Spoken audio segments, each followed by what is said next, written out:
Olá, meus irmãos, eu sou o PH Pereira, do canal Teologizando.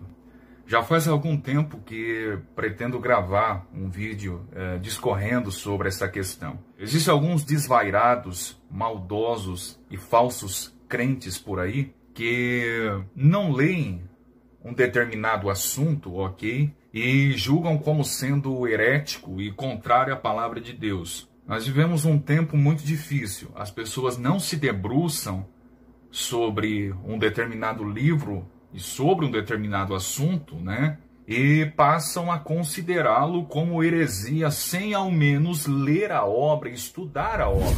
Isto é um erro e entra em contradição com o que Paulo disse em 1 Tessalonicenses 5:21, por exemplo. Examinai tudo e retende o que é bom. Como alguém pode examinar tudo e reter o que é bom sem ao menos analisar o assunto, sem ao menos verificar se o assunto está em harmonia com a Escritura? Simplesmente porque foram ensinados assim, não é? Porque o pastor falou, né, que é assim que se interpreta, ou um teólogo X disse que é assim que se interpreta, então tomam esta palavra como verdade absoluta, ou seja, eles não vão às fontes. O caso do meu livro, Uma Defesa ao Uso da Cobertura, resgatando uma doutrina esquecida pela igreja. Ali não tem blá blá blá. Ali eu me debruço sobre todo o legado histórico da igreja. Não é alguém que caiu de paraquedas no assunto. Não, como essas teologias modernas por aí. É alguém que se debruçou tendo como sombra toda a historicidade da igreja. A história da igreja está ao meu favor. E aí, simplesmente porque o pastor empurrou de goela abaixo, a cobertura é cultural. É cultural. E essas pessoas bitoladas, manipuladas facilmente por pessoas que deturpam a verdade de Deus, e aí pegam a palavra e o comentário de determinado pastor, de determinado teólogo e tomam, né, como verdade absoluta. Ao contrário de vocês, a minha Bíblia não tem apenas uma página. Ao contrário de vocês, eu não quero pregar apenas as passagens mais bonitinhas, mais amorosinhas. Não, eu quero anunciar e escrever aquelas passagens amargas que é difícil de engolir. Não pense que eu defendo algumas coisas que defendo porque eu sinto prazer em defender. Oh, como eu me alegro nessa defesa. Não, tem coisas que eu defendo porque apenas amo a Cristo e amo a sua palavra. E quando olho para o texto bíblico, não tem como esquivar-se, criar atalhos acerca da determinada passagem. Daí vocês não analisam e apenas julgam como sendo herético e compartilham nos faces, né? Olha aí, olha a heresia. Não é de hoje que vocês fazem isso.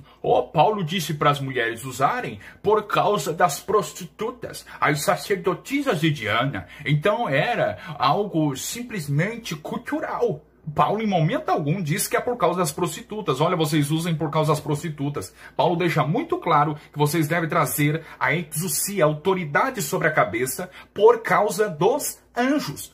Ponto final. Ou você é muito burro, ou é muito herético, ou não sabe ler. Se sabe ler, lê com uma venda nos olhos. O mais engraçado, sabe o que é, meus irmãos? Eu tô falando aqui com pessoas que me entendem e que sabem que eu tô com a razão. Tô com a razão não porque eu sou o dono da razão. Tô com a razão porque eu tô com a Bíblia, que é a verdade absoluta, que é um instrumento da verdade teológica para o cristão. E muitos de vocês sabem que eu tô falando é verdade. O mais engraçado é que o que eu venho percebendo não são as mulheres quem geralmente vêm tentar me contraditar, bater de frente. Se tem umas 2 ou 3 ali sublevas, mas o que eu percebo, a grande maioria das irmãs vem para tirar dúvidas, inclusive no Menser. Quantas irmãs veio me chamar para tirar dúvidas? Inclusive, enquanto escrevi o livro, muitas enviaram mensagens para mim no WhatsApp e no Messenger. PH, mas por que Paulo disse isso? Mas o que significa isso? E muitas das perguntas, eu coloquei mais de 20 perguntas no meu livro dessas irmãs com as respostas que eu dei para elas. Num capítulo que eu coloquei no livro de dúvidas frequentes. E as irmãs piedosas, mesmo não usando e não entendendo o assunto, mas procurando entender o assunto. Agora, o que mais me deixa indignado são esses homens. Porque quem critica mais são homens, não são mulheres. Quem promove e promulga mais mentiras são os homens. Frouxos, covardes, relativistas e mundanos. Não são as mulheres. E aí ele diz, o uso da cobertura, eles falam em véu. Primeiro que eu não gosto de usar a palavra véu. A tradução para o nosso português foi véu, mas no original grego, a palavra grega que aparece ali no texto grego, literalmente, katakaliptetai, que denota simplesmente cobertura, tá? Isso aí, quando vocês dizem que defendo o véu, isso é mentira, porque eu não defendo. Eu defendo qualquer cobertura, algo que possa velar e cobrir a cabeça, ponto final. Então esses homens, ao invés de querer que as mulheres usem uma cobertura ou um véu sobre a cabeça, eles querem que elas usem um véu ou uma cobertura sobre a mente, sobre o coração, para não enxergar que a cobertura e a teologia, a tradição apostólica do uso da cobertura é de fato bíblica. O que eu mais ouço por aí são argumentações do tipo, uso da cobertura é legalismo. E eu fico pensando, poxa vida, como pode um calvinista ser legalista? O uso da cobertura não precisa, porque o sangue de Jesus é suficiente. Teve uma página que fez uma postagem disso nessa semana.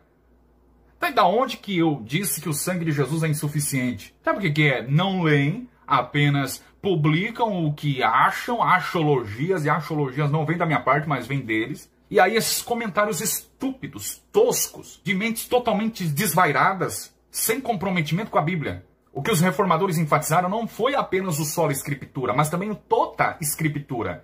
E ao contrário de vocês, eu defendo também o tota escritura. E agora, tua esposa usa uma cobertura? Usa. Agora ela usa.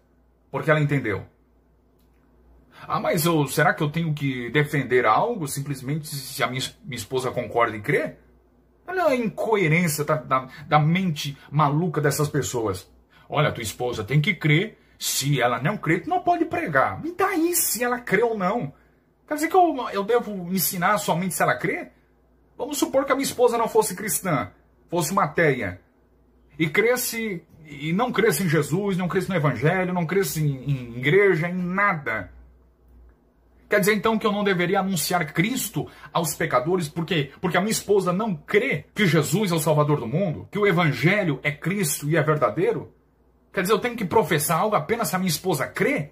E professa também? Vocês têm que tomar vergonha na cara de vocês, ler a Bíblia e deixar com essa molecagem de vocês, porque hombridade passou longe de vocês. Analisem, estudem, verifiquem algo, para depois querer colocar a boca no trombone e dizer se é bíblico ou não é bíblico. Examinai tudo e retende o que é bom. O interessante é que no contexto dos dias de Paulo no século I, isso já causava um alvoroço, né? Imagina nos dias de hoje, com essa sociedade, principalmente com o desgraçado do movimento feminista que tomou conta, infelizmente, até da mente de muitas cristãs, se é que posso chamá-las de cristãs, né? Arrependam-se, hereges. Vamos orar por eles. Eu não vou orar por eles, não.